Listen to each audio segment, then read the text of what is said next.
बहन कुमारी मायावती जी का इतिहास, जो संघर्ष का इतिहास है, वो हम सब के लिए प्रकाशमय है। क्योंकि जब से वो साहब कांशीराम के संपर्क में आई 1977 में, उन्होंने अपना घर छोड़ा, गांव-गांव पैदल पैदल साइकिल निकल करके इस बहुजन राजनीति को बुलंद करने के लिए नारा दिया, वोट हमारा राज तुम्हारा, नहीं चलेगा नहीं चलेगा। और इस एक नारे ने बहुजन राजनीति को एक नया रास्ता दिखाया। और जब 1995 में बहन कुमारी मायावती जी उत्तर प्रदेश की पहली बार मुख्यमंत्री बनती हैं और जब उनका शपथ ग्रहण समारोह होता है माननीय बहन जी का, और ये एक ऐसी घटना थी कि पहली बार दलित समाज की बेटी उत्तर प्रदेश जैसे जो भारत का सबसे बड़ा राज्य था उसकी कमान संभालती हैं, तो उनके शपथ ग्रहण समारोह में तमाम देश के न्यायाधीश, इस उत्तर प्रदेश के राज्यपाल, तमाम बड़े बड़े लीडरान, तमाम बड़े बड़े नेता लोग और तमाम अफसर लोग मौजूद थे। उन्होंने सोचा कि बस खचाखच राजभवन तो भरा हुआ था, सबने सोचा शपथ ग्रहण समारोह है, माननीय बहन कुमारी मायावती जी माइक पकड़ेंगी, थोड़ा धन्यवाद ज्ञापन करेंगी और थोड़ा वादे करेंगी, कुछ विकास के काम करेंगे। लेकिन माननीय बहन जी ने जब माइक पकड़ा और उन्होंने जो बोला वो इतिहास में दर्ज हो गया। मेरे तमाम सेक्टर और बूथ के पदाधिकारी जो यहाँ पर मौजूद हैं, आप सब लोग ये जो बातें मैं आज कह रही हूँ, इन बातों को गांव में जो हम बूथ का गठन कर रहे हैं वहाँ पहुँच करके ये बातें बताइए कि माननीय बहन कुमारी मायावती जी ने जब माइक पकड़ा शपथ ग्रहण समारोह के दौरान, तो उन्होंने जो कहा वो इतिहास का साक्षी बन गया। माननीय बहन जी ने ये कहा कि ये सरकार दलितों, पिछड़ों और वंचितों की सरकार है। अब शासन दलित की बेटी चलाएगी, कोई कठपुतली नहीं चलाएगी। ये बात जब माननीय बहन जी ने मंच से बोला, तालियों की गड़गड़ाहट गूंजने लगी और वही जो मंच पे बैठे हुए थे वो लोग, अफसर लोग और पूर्व मुख्यमंत्री बैठे थे, वो सब आपस में खुसुर करने लगे कि अरे इतना खुल करके नहीं बोलना चाहिए, यहाँ राज्यपाल जी भी बैठे हैं। और तभी माननीय बहन जी ने दोबारा माइक पकड़ा और जो बोला वो भी इतिहास है। और बहन जी ने ये बोला, मैं जानती हूँ ये बात बहुत लोगों को कड़वी लगती है, मैं जानती हूँ ये बात बहुत लोगों को कड़वी लग रही है, लेकिन अब समय आ गया है। जो 5000 साल से सर झुका के, सर दबा के चलते थे, अब वो लोग पूरा सर उठा करके चले। ये माननीय बहन जी ने मुख्यमंत्री बनते ही हम सभी बहुजन समाज के लोगों को स्वाभिमान पैदा करने के लिए बोला। माननीय बहन जी कभी किसी की गुलामी नहीं की, वो किसी को खुश करने के लिए भी राजनीति नहीं की, बल्कि उनका मकसद था सत्ता उन लोगों के हाथ में देना जिनके पास हाथ में कभी थाली तक नहीं। ये हमारी बहन जी का शौर्य है, ये हमारी बहन जी का वैभव है।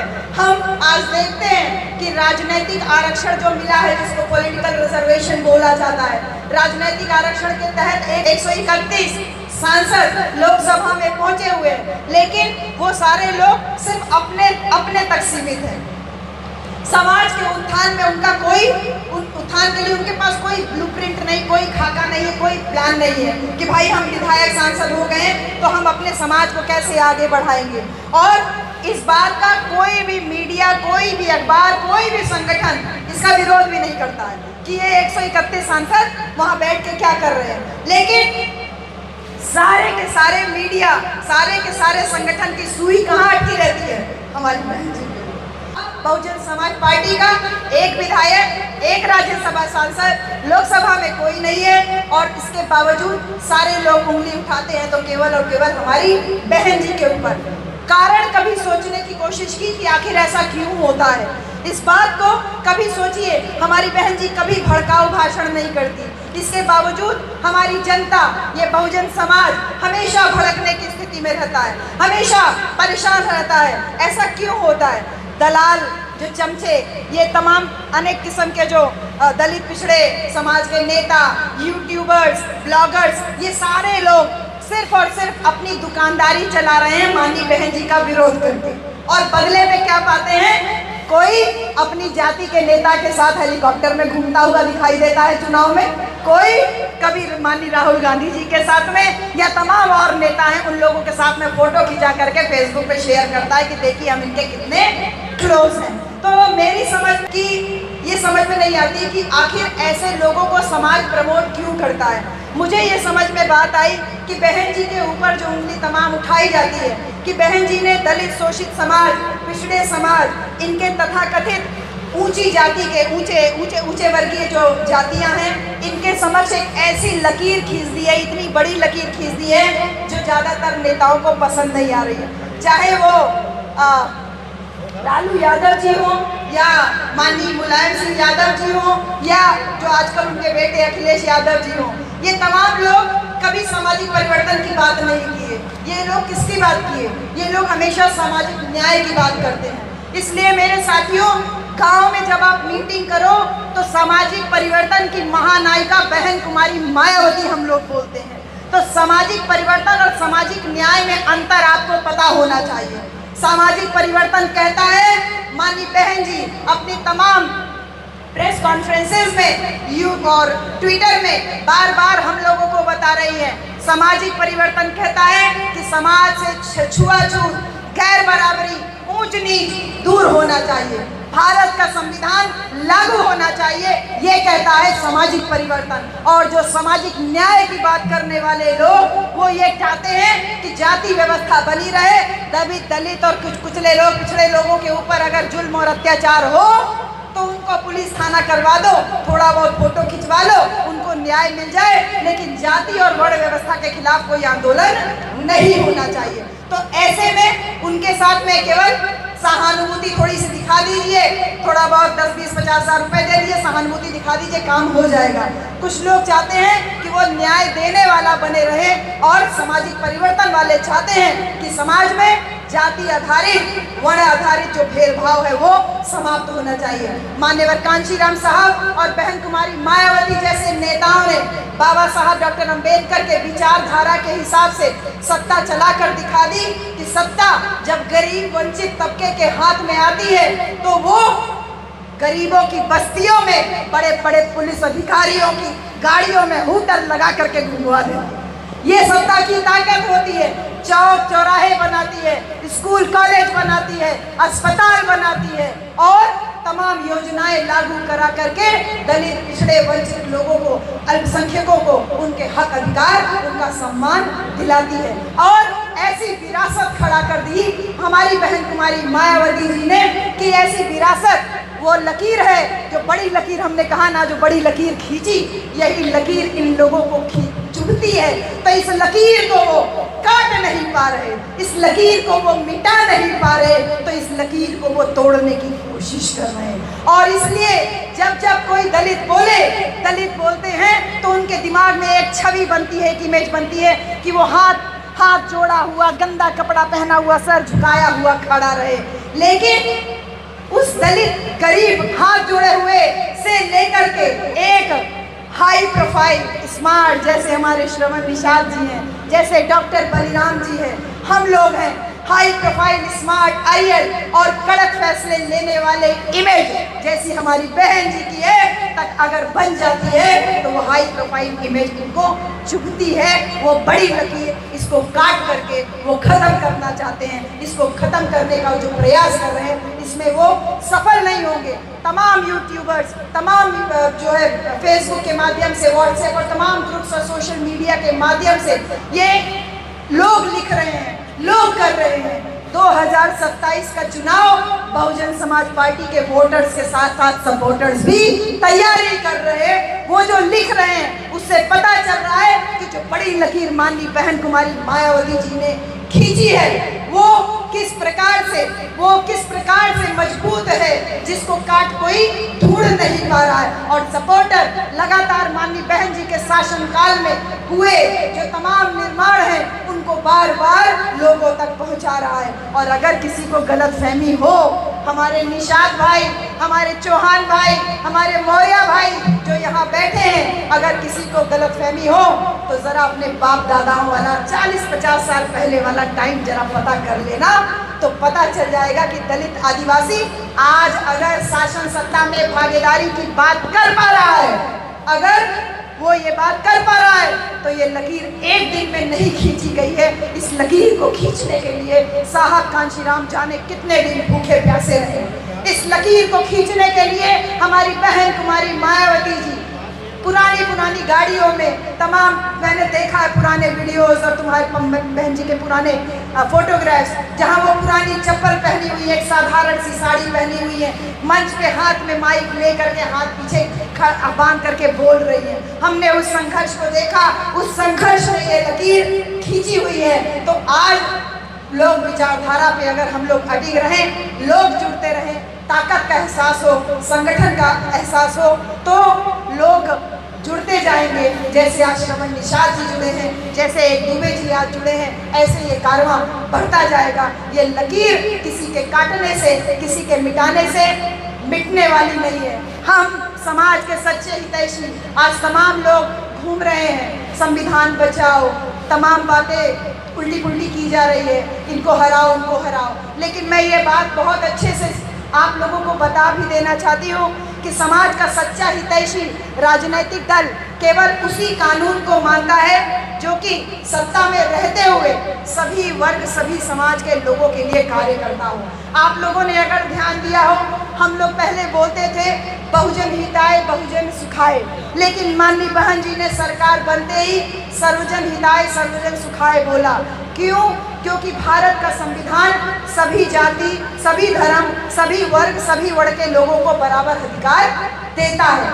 ऐसे में अगर आप शासन सत्ता में हैं तो सभी जाति, सभी धर्म के लोगों को एक बराबर अगर आप अधिकार नहीं दिला पा रहे हो तो आपका शासन सत्ता में बने रहने का कोई फायदा नहीं है। क्योंकि अगर सत्ता में रह करके कुछ ना करें और सत्ता जाने के बाद विपक्ष में जाके समाज के पक्ष में बोले, हल्ला मचाएं, तो ये और कुछ नहीं लगता बल्कि सत्ता की लालसा और सत्ता की लालच ही केवल ढोंग दिखाई देता है। क्योंकि जिन लोगों ने अपने कार्यकाल में बहुजन समाज के हितों को नजरअंदाज किया, जिन लोगों ने बहुजन समाज के तमाम पार्कों का नाम बदल दिया, जिलों का नाम बदल दिया, बहुजन महापुरुषों के नाम पे बने जिले का नाम बदल दिया, ऐसे लोग आज जब सत्ता से बाहर है तो दिखावा कर रहे हैं कि संविधान के असली हितैषी हम ही हैं। सत्ता में रहते हमेशा संविधान विरोधी कार्य किए और आज जब सत्ता चली गई तो संविधान को खोपड़ी पे लाद करके घूम रहे हैं। इस बात को बहुत अच्छे से जान लीजिए साथियों कि बहुजन समाज पार्टी हमारा घर है और हम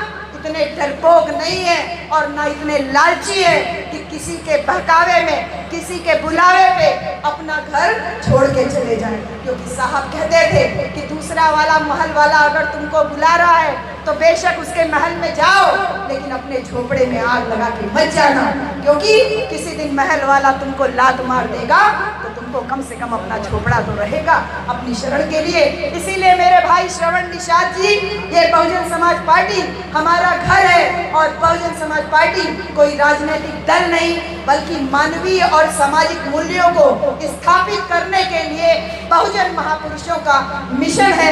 यह एक लड़ाई है आत्मसम्मान की, यह लड़ाई है भारत के संविधान को लागू करने की, ये लड़ाई है शासन सत्ता में भागीदारी की, ये लड़ाई है वोट के ताकत को एहसास करने की। और इस वोट की ताकत को एहसास कराया केवल और केवल साहब कांशीराम ने और साथ में बहन कुमारी मायावती जी ने। इसलिए मैं आप सबसे ये जरूर कहूंगी कि मोहब्बत कौन करता है, सियासत कौन करता है।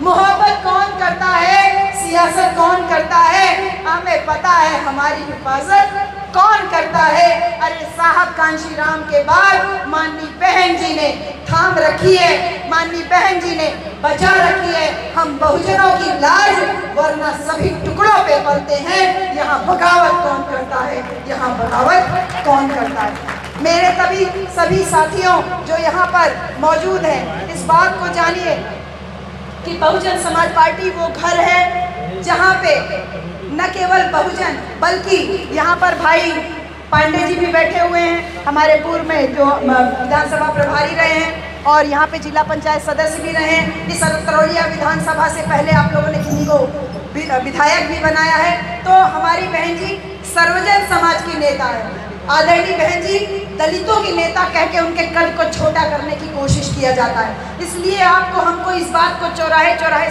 सख्ती बोलना है कि बहन जी दलितों की नहीं बल्कि देश की नेता है। क्या आपने कभी सुना है तमाम सवर्ण बिरादरी तथा कथित ऊंची बिरादरी के जो नेता होते हैं, क्या उनको उनकी बिरादरी के नेता के रूप में कभी सुना है?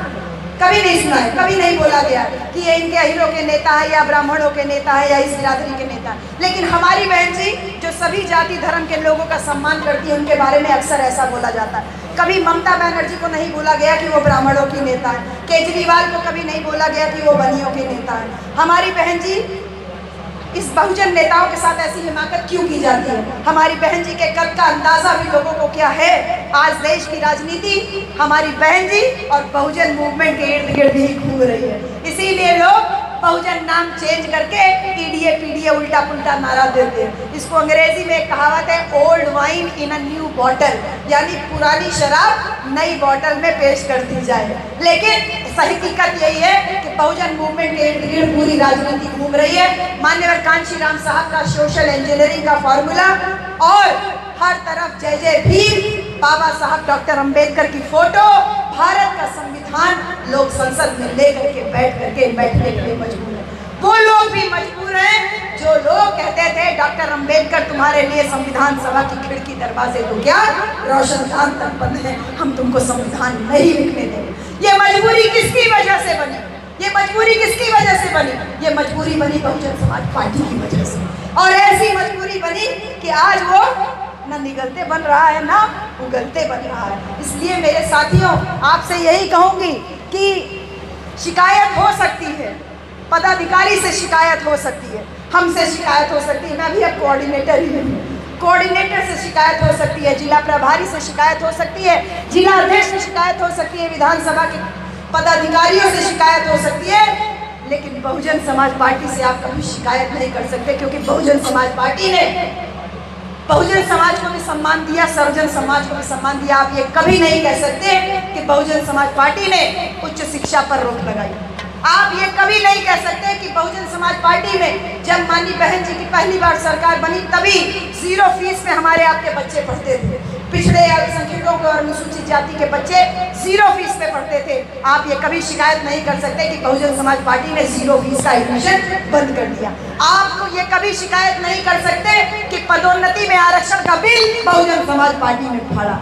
आप ये कभी शिकायत नहीं कर सकते कि बहुजन समाज पार्टी ने ठेकेदारी में जो आरक्षण दिया था उस आरक्षण को बहुजन समाज पार्टी ने खत्म किया। आपकी शिकायत हमसे हो सकती है, लेकिन आप बहुजन समाज पार्टी से शिकायत नहीं कर सकते कि प्रमोशन प्राप्त किए हुए, जैसे डॉक्टर बलिराम साहब बोल रहे थे कि तमाम जो एडीएम थे वो एसडीएम बना दिए गए, एसडीएम जो थे वो नायब तहसीलदार बना दिए गए, तमाम लोगों का पदावनति हुआ।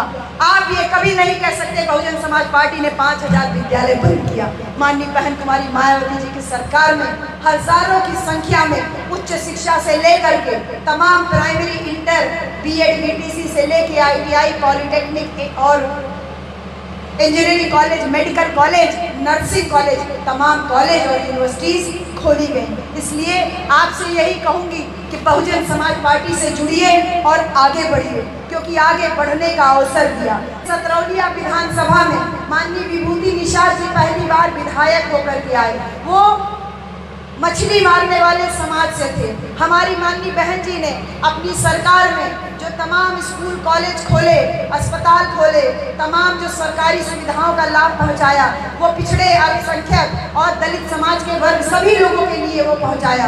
और जब एक मछली मारने वाले, मछली किससे मारी जाती है? कटिया बजाया जाता है, कटिया बजाया जाता है। अब आप खुद सोचिए कि ये मैं अपने श्रवण निषाद भाई के लिए लिख के लाई थी कि एक निषाद जब बंदूक उठाता है तो फूलन कहलाता है।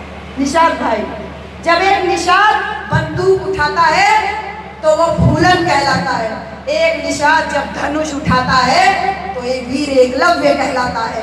और वही निषाद, वही मल्लाह, वही केवट जिस दिन अपने बोर्ड की ताकत को समझता है तो विभूति निषाद कहलाता है, अक्षयवर भारती कहलाता है, भुवल निषाद कहलाता है, जयप्रकाश निषाद कहलाता है, जमुना निषाद कहलाता है, लालचंद निषाद कहलाता है, धर्म सिंह निषाद कहलाता है। और वही निषाद जब दूसरे के घर में, किराए के घर में मजदूरी करके आता है और उसको समझ में आता है कि किराए के घर में चाहे जितना मजदूरी कर लो, जितना मेहनत कर लो, किराए का घर किराए का ही रहेगा। वही निषाद जब दूसरे का घर घूम करके आता है, किराए का घर छोड़ करके जब अपनी शक्ति का एहसास करता है, तो वो श्रवण निषाद कहलाता है। भाई श्रवण निषाद का बहुत बहुत स्वागत है। मैं जो बात कह रही थी कि कटिया लगा करके मछली फंसाया जाता है, तो जो खुद कटिया लगा के मछली फंसाए वो दूसरे की कटिया में कैसे फंस जाता है? वो दूसरे की कटिया में कैसे फंस जाता है? नहीं ना फंसना चाहिए। लेकिन हाँ, समाज में चमचों दलालों की कमी नहीं है। साहब कांशीराम कहते थे, आपका बहुत ये आपका अपना घर है, हमेशा स्वागत रहेगा। साहब कांशीराम कहते थे कि चमचा चाहे सोने का हो चाहे चांदी का हो, माजा उसको राखी से ही जाता है। इसलिए चमचों से मत घबराइए। और आज वैसे ही तमाम चमचे दलाल जब समाज में देखते हैं, जो अपना एक टिकट के लिए, अपनी बेटी के टिकट के लिए अपनी विचारधारा से समझौता कर लेते हैं, दूसरी पार्टियों के दरवाजे पे जाके एक टिकट के लिए गिड़गिड़ाते हैं, रोते हैं। ऐसे में मैं ये कहती हूँ अपनी माननीय बहन जी के लिए, अरे बहना तू सलामत रहे, तूने शेर के बच्चे पाले हैं। श्रवण निषाद शेर का ही तो बच्चा है। बहना तू सलामत रहे, तूने शेर के बच्चे पाले हैं। अरे दो चार हुए गिरफ्तार तो क्या, श्रवण निषाद जैसे करोड़ तेरे रखवाले हैं, करोड़ों तेरे रखवाले हैं। ऐसी बहन जी के लिए जो श्रवण निषाद भाई आज अपने तमाम साथियों के साथ में आज बहुजन समाज पार्टी की सदस्यता ग्रहण किए हैं। और माननीय बहन जी से आशीर्वाद लेने जब आप गए थे तो मैं खुद वहाँ पर मौजूद थी। माननीय बहन जी ने हाथ उठा करके आपको आशीर्वाद दिया कि मेरा आशीर्वाद हमेशा तुम्हारे साथ रहेगा। जाओ क्षेत्र में मेहनत से काम करो, ईमानदारी से काम करो और आगे तुम्हारा ख्याल रखा जाएगा। तो मैं इस बात का दावा करती हूँ कि तमाम लोग जो बहुजन समाज पार्टी के पीछे पड़े रहते हैं, आपको भी जवाब देने के लिए है। कहते हैं बसपा खत्म हो गई है, हाँ, उनको जवाब दीजिए कि बहुजन समाज पार्टी कोई गमले में लगा हुआ पौधा नहीं है जो पानी नहीं देंगे तो सूख जाएगा। बहुजन समाज पार्टी वो विशाल वट वृक्ष है जिसकी दो चार टहनियां टूट भी जाएं तो भी उसको कोई फर्क पड़ने वाला नहीं है। कि नेता तैयार करने वाली फैक्ट्री है। धर्मराज निषाद निकल गए तो क्या, श्रवण निषाद आए तो हाँ, तमाम कुर्मी बिरादरी हो, मौर्य बिरादरी हो, तमाम बिरादरी के नेता चले गए, लेकिन बहुजन समाज पार्टी आज एक भी सांसद नहीं है। लेकिन इसके बावजूद शहर में तेरी जीत से ज्यादा चर्चे मेरी हार की है। तो बहुजन समाज पार्टी के लिए जो लोग बोलते हैं हाथी बैठ गया है, हाथी डोल नहीं पा रहा है, उनको आप चौराहे सट्टी पे बोलिए कि बैठा हाथी खड़े हुए गधे से ज्यादा ऊंचा होता है। और अब आज हाथी बैठा हुआ दिखाई जरूर दे रहा है, लेकिन जिस प्रकार से आप लोग बूथ और सेक्टर की कमेटियों के लिए गांव-गांव लगातार मेहनत कर रहे हो, बाबू शक्ति जी, बाबू अनिरुद्ध जी, जिस प्रकार से आप सभी लोग मेहनत कर रहे हो, निश्चित रूप से 2027 में हम हाथी को फिर से उठा करके खड़ा करेंगे। बहुजन समाज पार्टी का मैनिफेस्टो भारत का संविधान है और भारत के संविधान को लागू करना असली मुद्दा है। अरे स्कूल कॉलेज अस्पताल खुल रहे, यही तो संविधान कहता है, संविधान लागू होता है। तमाम नौकरियां, 15 लाख नौकरियां मिली माननीय बहन जी के 4 बार के शासनकाल में, 15 लाख नौकरियां। और वही नौकरी पाए बेगैरत लोग दगाबाज हो गए, चमचे बन गए, लालच में पड़ गए, स्वार्थी बन गए, सोचे मेरी पेंशन स्कीम लागू हो जाएगी। वो टीचर जो माननीय बहन जी के शासनकाल में नौकरी पाए, अपनी पेंशन के लिए 8 वोट, 10 वोट, 20 वोट हर गांव से, हर परिवार से डिस्टर्ब करने का काम किया। लेकिन इस बात को बहुत ध्यान में रखिए कि माननीय बहन जी ने अगर 15 लाख नौकरियां बांटी तो ये दम केवल और केवल माननीय बहन जी में ही है कि अगली बार सरकार बनेगी तो ओल्ड पेंशन स्कूल स्कीम भी लागू होगी और 5000 स्कूल जो बंद हुए हैं इन विद्यालयों को भी दोबारा खोला जाएगा। इसलिए संविधान लागू होगा क्योंकि पार्टी का मैनिफेस्टो ही है एजुकेशन, पार्टी का मैनिफेस्टो ही है सबको चिकित्सा मिले, 112 नंबर एम्बुलेंस हो या 108 नंबर एम्बुलेंस हो या 112 नंबर पुलिस, सबको चिकित्सा, सबको स्वास्थ्य मिले, स्वस्थ रहे, ये बहन जी का दावा है। और आज जिस प्रकार से तमाम अत्याचार की घटनाएं चारों तरफ देखने को मिल रही हैं, उसमें माननीय बहन जी का शासन याद आता है। पहली बार मुख्यमंत्री बनते ही माननीय बहन जी ने यह ऐलान किया था कि 48 घंटे के अंदर मेरे टेबल पे प्रदेश के सारे गुंडे माफिया लोगों की सूची होनी चाहिए। और आप सभी लोग जिनको नहीं पता है उनको जान के बहुत आश्चर्य होगा कि माननीय बहन जी की टेबल पे 2 दिन होते होते जो नाम आया टेबल पे सूची में, उसमें सबसे ऊपर जिसका नाम था वो मंत्री और विधायक भी रह चुके। माननीय बहन जी ने देखा नाम, अरे ये कौन है?